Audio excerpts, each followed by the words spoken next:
Um bom dia para você que nos acompanha. Eu te saúdo com uma palavra do Evangelho de João, capítulo 14, versículo 23, onde Jesus diz o seguinte: se alguém me ama, guardará a minha palavra, e meu Pai o amará, e viremos para ele, e faremos nele morada. Nessa manhã nós queremos refletir um pouco sobre a palavra de Deus novamente. Refletir um pouco sobre a caminhada de fé e sobre as nossas prioridades. E um dos textos que talvez melhor descreva o que é crer, nós encontramos lá em Mateus 22, onde Jesus diz: amem a Deus e amem ao próximo. E aqui no Evangelho de João, Jesus diz que amar a Deus é guardar a sua palavra, é guardar os seus mandamentos. E guardar a palavra de Deus não é colocar ela num cofre bem trancada, bem fechada, mas é meditar nessa palavra dia e noite. É justamente o contrário de guardar num cofre. É folhear essa palavra, é estudar sobre ela, para que ela fique gravada no nosso coração, para que ela seja guardada no nosso coração. E que assim também, nessa manhã, Deus derrame sobre nós o seu Santo Espírito. E que a palavra seja aqui pregada e plantada em nosso coração, para que ela cresça e gere bons frutos. Abaixa a tua cabeça, vamos orar. Amado Deus e Pai, nós te louvamos e te agradecemos por mais uma semana que se passou e por mais um dia de vida que tu nos dá de presente. Obrigado a Deus porque nós podemos ter esse tempo ainda de reflexão, de louvor, de adoração. Esse tempo, ó Deus, de nos unirmos como teu povo para ouvir da tua palavra. Que nessa manhã tu nos oriente, nos dê sabedoria, ó Deus. Que a tua palavra de fato ela venha e encha o nosso coração de alegria. Que ela faça o nosso coração arder. Que nós sejamos animados e também desafiados pela tua palavra, ó Deus. Animados e desafiados a viver um relacionamento sério contigo. Isso, ó Deus, nós oramos e te agradecemos em nome de Cristo. Amém. Estimados, eu convido você para nós cantarmos juntos 2 hinos que o grupo vai nos conduzir.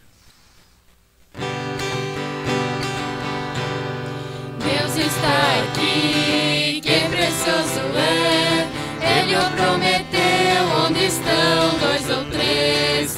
Deus está aqui, que precioso é, Ele o prometeu assim. Ó Cristo meu, faz minha alma um altar, para adorar-te com devoção, para beber da água da vida, e assim sempre saciar meu coração. Deus está aqui, que precioso é, Ele o prometeu, onde estão 2 ou 3. Deus está aqui, que precioso é, Ele o prometeu assim. Ó Cristo meu, faz minha alma um altar, para adorar-te com devoção, para beber da água da vida, e assim sempre saciar meu coração.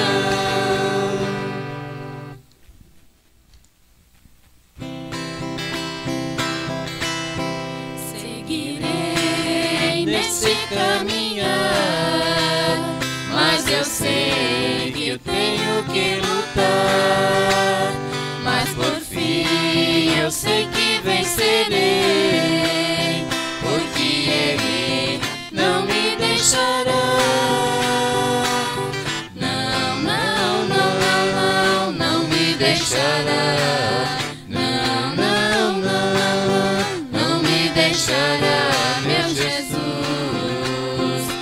Jesus,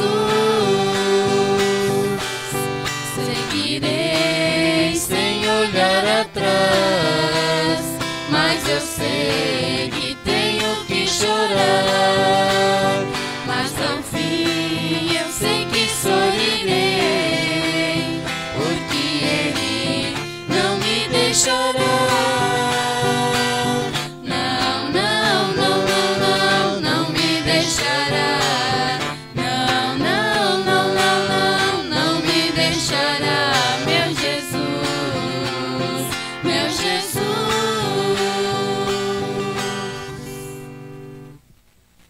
Que a graça do nosso Senhor Jesus Cristo, o amor de Deus o Pai e a comunhão do Espírito Santo estejam aqui conosco. Hoje nós vamos refletir sobre o texto de Ageu, capítulo 1, os versículos 2 a 10. Fica à vontade se você quiser abrir na tua Bíblia, o texto também vai passar aqui na tela para você acompanhar. Ali diz o seguinte: o Senhor Todo-Poderoso disse o seguinte: o povo está dizendo que ainda não chegou o tempo de reconstruir o templo. Por isso o Senhor falou assim, por meio do profeta Ageu: povo de Judá, será que fica bem vocês viverem em casas luxuosas, enquanto o meu templo continua destruído? Pensem bem no que tem acontecido com vocês. Vocês semearam muitas sementes, mas colheram pouco. Tem comida, mas não é o suficiente para matar a fome. Tem vinho, mas não dá para ficarem bêbados. Tem roupas, porém elas não chegam para proteger do frio. E o salário que o trabalhador recebe não dá para viver. Por isso o Senhor Todo-Poderoso diz: pensem bem no que tem acontecido com vocês. Agora vão até as montanhas, tragam madeira e construam de novo o templo. Eu ficarei muito contente com esse templo, e ali serei adorado e honrado. Vocês esperavam colheitas grandes, porém elas foram pequenas. E quando estavam levando para casa o pouco que colheram, eu soprei tudo para longe. E porque foi que eu, o Senhor Todo-Poderoso, fiz isso? Foi porque vocês só vivem cuidando das suas próprias casas, mas não se importam com a minha casa que está destruída. É por isso que não chove e os campos não produzem colheitas. Até aqui o texto. Ageu é um daqueles livros difíceis de encontrar na Bíblia.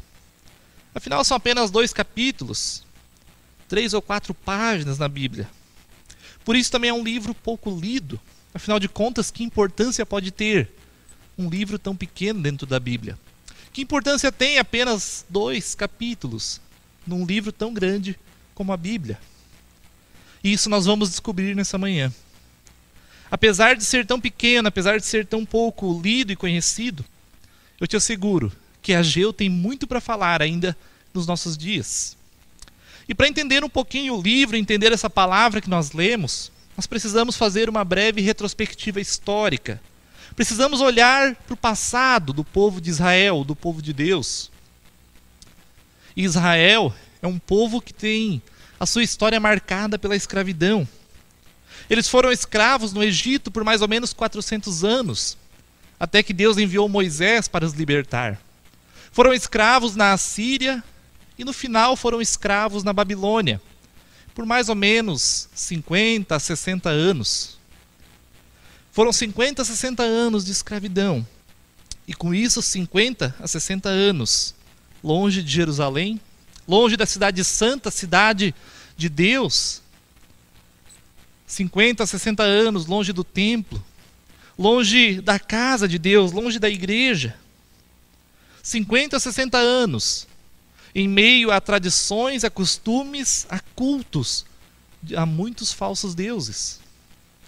E talvez você esteja pensando, mas o que são 50, 60 anos? Afinal de contas, a maioria de nós hoje chega facilmente aos 60, aos 70 anos. Alguns vão aos 80, 90 e até além disso. Mas se nós levarmos em consideração que 500 anos depois do texto que nós lemos, no tempo de Jesus, a expectativa de vida, a média que as pessoas viviam, ainda era de uns 35 anos, 50 a 60 anos é muito tempo. E quando esse povo então pode voltar para casa, quando esse povo é liberto da escravidão, quando Deus novamente age na história desse povo, quando eles podem voltar para Jerusalém, para a sua terra, eles esperam chegar lá e encontrar uma terra bela e formosa, encontrar a cidade santa, a cidade de Deus, Jerusalém, em toda a sua formosura. Esperam de repente encontrar as suas casas restauradas, suas plantações prontas para serem colhidas. Mas essa não é a realidade. Quando eles chegam, o que eles encontram é um lugar totalmente destruído. As marcas da guerra, elas ainda estavam bem visíveis em Jerusalém. A cidade, os muros, o templo, as casas, as plantações, tudo estava destruído. Eles precisavam agora recomeçar. E recomeçar do zero. E a pergunta é, por onde? Por onde recomeçar? Por onde reconstruir? Obviamente, pelas suas casas, pelas plantações. Afinal, o povo precisava assegurar o sustento da família. Precisavam garantir o futuro. Tudo bem, ok. Mas a questão é que depois de alguns anos em Jerusalém, eles tinham reconstruído as suas casas, eles tinham feito grandes plantações, a vida estava mais ou menos ajeitada. Mas algo ficou de fora, algo não ganhou atenção. E esse algo foi o templo, foi a casa de Deus. E então Deus age na história do seu povo mais uma vez. Deus mostra a eles mais uma vez o seu poder, a sua grandeza. Deus mostra que de fato Ele é o Todo-Poderoso. Ele faz vir a seca, as plantações não dão o fruto esperado, o salário que os trabalhadores recebiam não estava mais dando para pagar as contas, a comida e a bebida não fartavam as pessoas. Deus, ele sacode o seu povo. Ele tira o seu povo do conforto para que eles acordem para a realidade. Deus mostra que Ele é o Todo-Poderoso, que controla até mesmo o sol e as chuvas. E convida o seu povo a olhar para trás, olhar para a sua história, para o seu passado, olhar para o agir poderoso e maravilhoso de Deus na sua história, para a história de Deus com o seu povo. Porque o grande problema é que Deus estava sendo deixado de lado. A acusação do profeta Ageu contra o povo é que vocês se preocupam só com as suas casas, enquanto o templo, a casa de Deus, o lugar santo, o lugar que deveria ser o mais importante de Jerusalém, esse foi deixado de lado. Enquanto todo o resto estava bem reconstruído, o templo ainda estava em ruínas. Ou seja, o povo de Israel, o povo escolhido de Deus, deixou Deus de lado. O mais importante ficou em segundo plano. E hoje? Eu confesso que quando eu comecei a ler e estudar esse texto de Ageu, ele me pareceu bem atual. Israel voltou da Babilônia como um povo individualista e egoísta, em crise financeira, em crises familiares, com as prioridades invertidas. E nós? Algo familiar? Nós não somos exatamente escravos, e não acabamos de sair da escravidão, mas vivemos num mundo marcado pelo individualismo, onde é cada um por si, Deus por todos. O problema do outro não é problema meu, ele que se vire. Nós estamos cada vez mais parecidos com Caim, após ter assassinado Abel. Quando Deus pergunta, Caim, onde é que está o teu irmão? A resposta dele, por um acaso eu sou tutor do meu irmão? Por um acaso eu sou responsável pelo meu irmão? E isso nós fazemos diariamente. Por um acaso o problema do outro é problema meu? Nós vivemos num mundo marcado pelo egoísmo.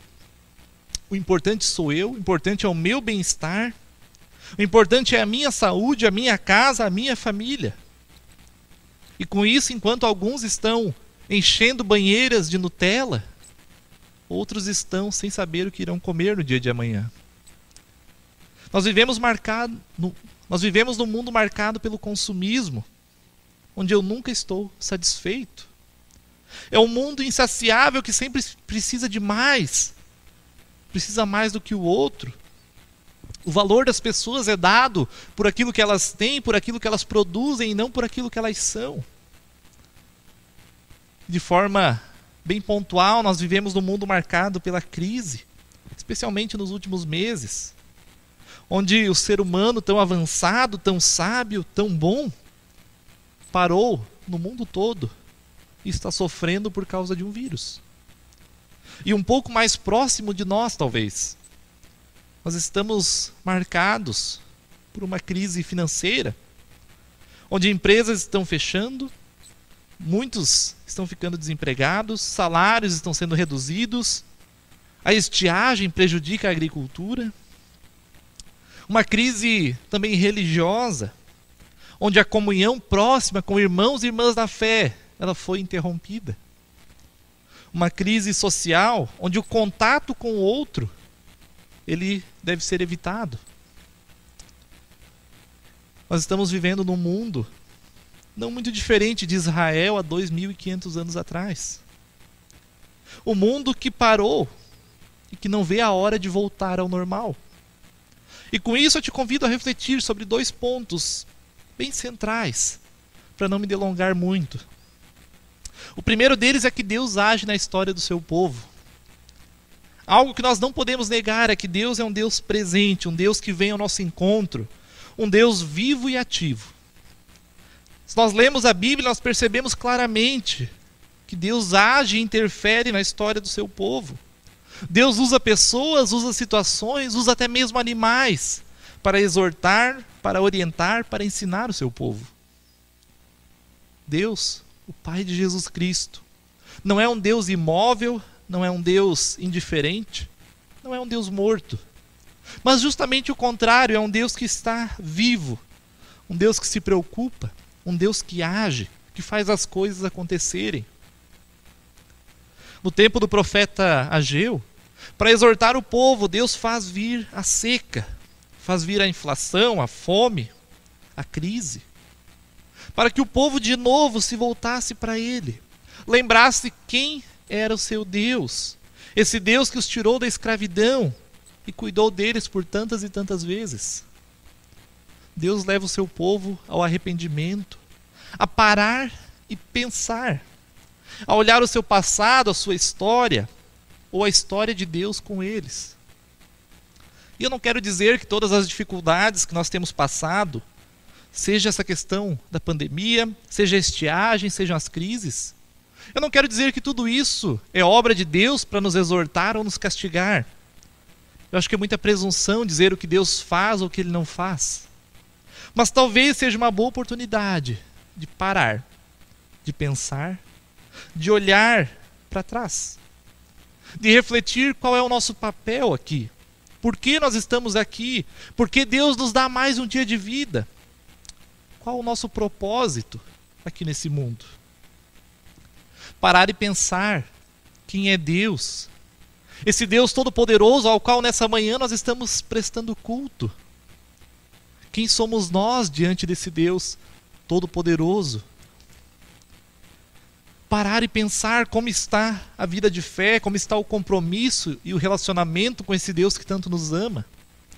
Parar e pensar como está o relacionamento com a família, com a esposa, com os filhos, com os pais.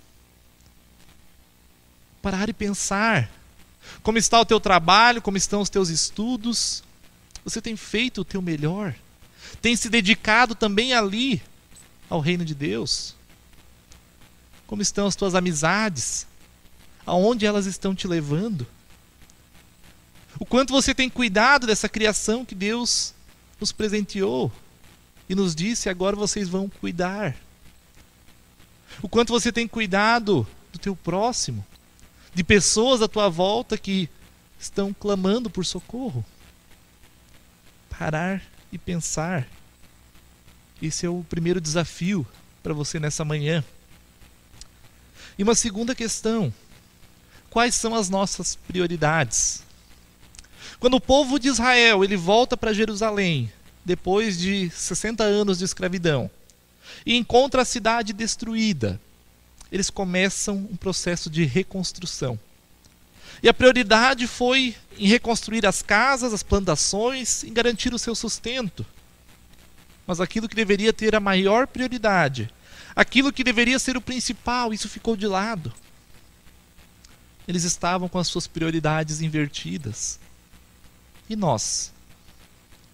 Nós também temos vivido um momento diferente na nossa história, um momento pelo qual provavelmente nós até agora não passamos. Um momento inesperado.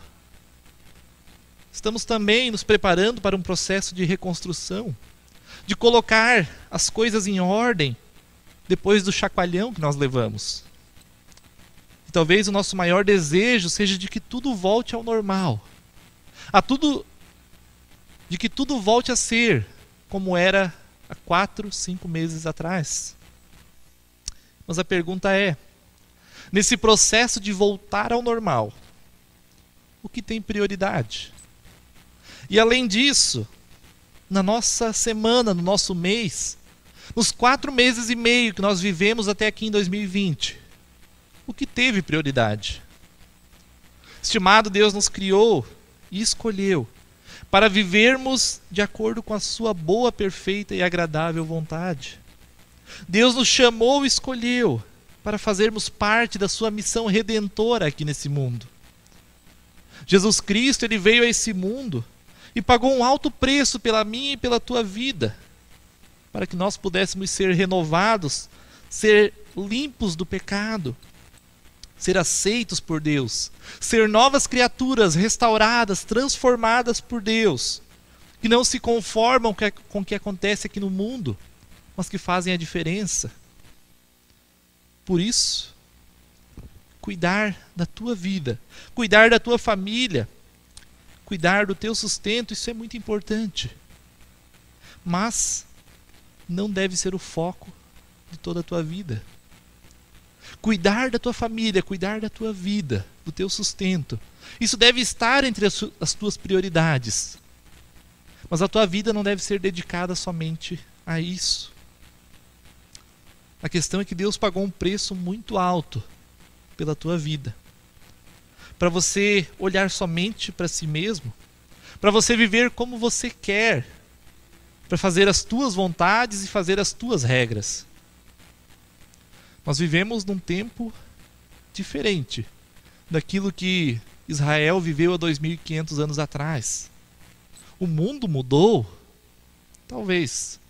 Mas os desafios que nós temos são muito parecidos. E aquilo que eu citei lá no início. As palavras de Jesus no Evangelho de Mateus, capítulo 22. Amem a Deus e ame o teu próximo. Amem uns aos outros. Permaneçam firmes na caminhada de fé, no relacionamento com Deus. Mas também cuidem uns dos outros.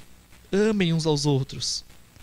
O Evangelho ele nos ensina a olhar menos para nós mesmos e mais para os outros.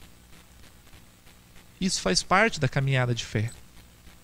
Mas como seres humanos nós gostamos de assumir a fé sem assumir com isso um compromisso. Nós cremos enquanto isso não nos traz um prejuízo muito grande. Mas ser um discípulo, ser um seguidor de Jesus, ser um cristão, é assumir a fé com todas as suas responsabilidades e consequências, com seus bônus e ônus. E muitas vezes deixar de lado a minha vontade para buscar pela vontade desse Deus Todo-Poderoso, mesmo que isso me dê prejuízo. Jesus deixa isso muito claro. Ele mostrou isso com o seu exemplo. E por isso, eu te desafio a parar, pensar também nas tuas prioridades. O que é essencial, do que não dá para abrir mão. Onde você vai investir mais tempo e esforço. Nós queremos voltar ao normal, mas talvez seja a hora de pensar em um novo normal. Temos preocupações diferentes do povo de Israel, mas desafios parecidos. Quais são as nossas prioridades? Somente eu, a minha casa, o meu conforto, a minha saúde, a minha família, a minha educação, as minhas orações? Ou nas nossas prioridades, nós também colocamos o relacionamento, o amor a Deus e ao próximo, e todos os desafios que isso traz junto. Pare e pense. Talvez seja a hora de mudar. Talvez seja a hora de colocar as prioridades na ordem certa. Eu termino com uma palavra de Jesus, lá do Evangelho de Mateus, onde ele diz o seguinte: busquem, pois, em primeiro lugar o reino de Deus e a sua justiça, e todo o restante lhes será acrescentado. Que nessa confiança nós possamos seguir adiante. Que Deus nos abençoe. Amém. Estimado, abaixa a tua cabeça, eu te convido para uma palavra de oração.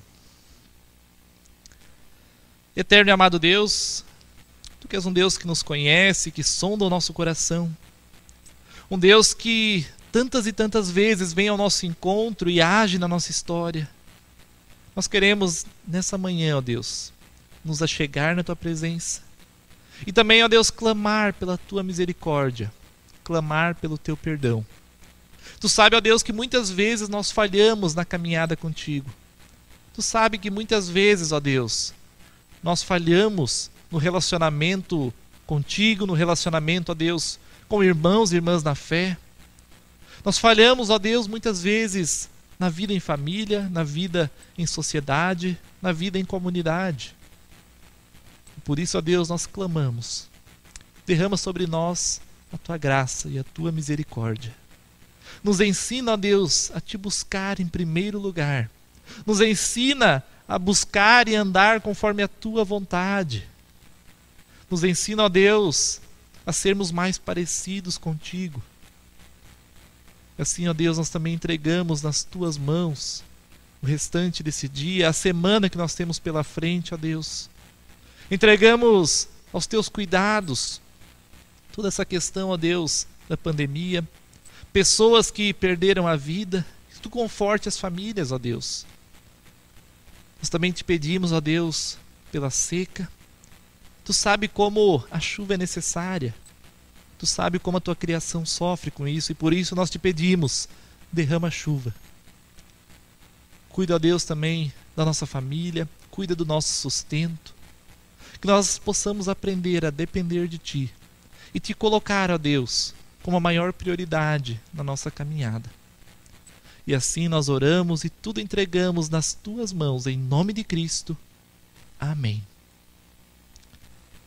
Eu te convido ainda a cantarmos juntos mais um hino que o grupo vai nos conduzir.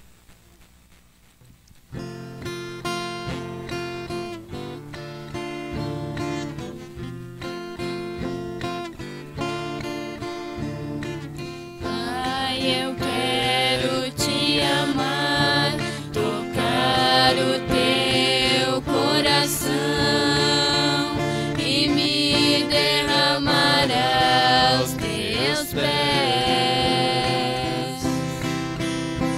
Mais perto eu quero estar, Senhor, e Te adorar com tudo que eu sou e Te render. Glória, aleluia, aleluia, aleluia,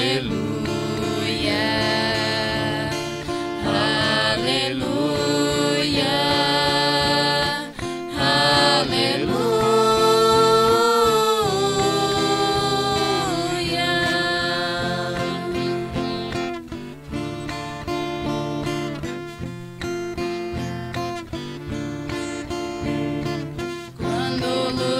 querem me derrubar, firmado em Ti eu estarei, pois Tu és meu refúgio, ó Deus.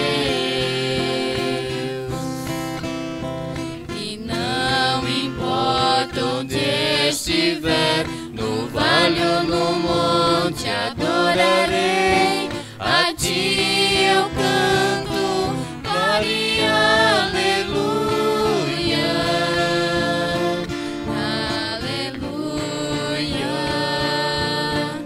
aleluia, aleluia, aleluia, aleluia.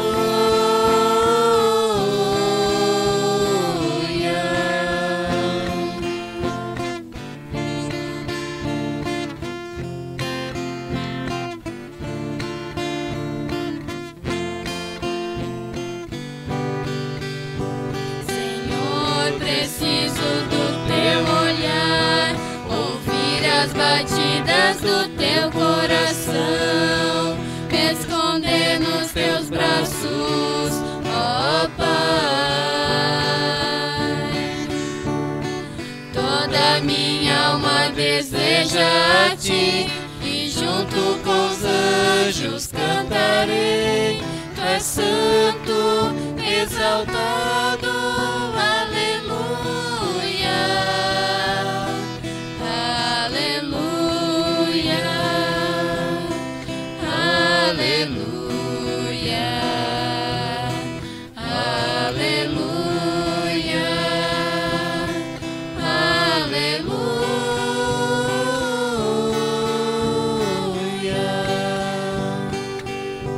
Senhor, preciso do teu olhar, ouvir as batidas do teu coração, me esconder nos teus braços, ó Pai. Toda minha alma deseja a ti, e junto com os anjos cantarei. Tu és santo, exaltado, aleluia, aleluia, aleluia, aleluia, aleluia.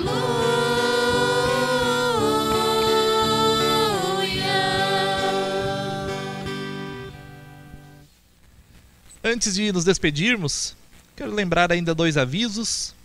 Todos os sábados, às 20 horas, nós estamos tendo o encontro da JE, do grupo de jovens, através de uma sala virtual.